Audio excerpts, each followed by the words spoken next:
In this video, I'm going to show you how you can disable editing mode on your dashboard in ClickUp.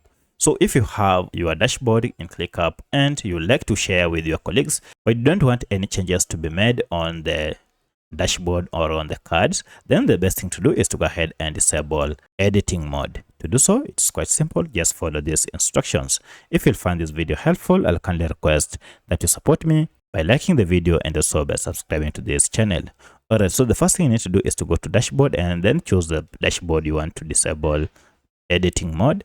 And once you have opened it, you should see editing mode here. Currently it is turned on, and that means anyone can make changes or can move around these cards on this dashboard. However, I like to disable this, and to do so it is quite simple. Just toggle off this editing mode, and now you can see if I try to move this around, it cannot be moved. So it means no one can make a change on this dashboard.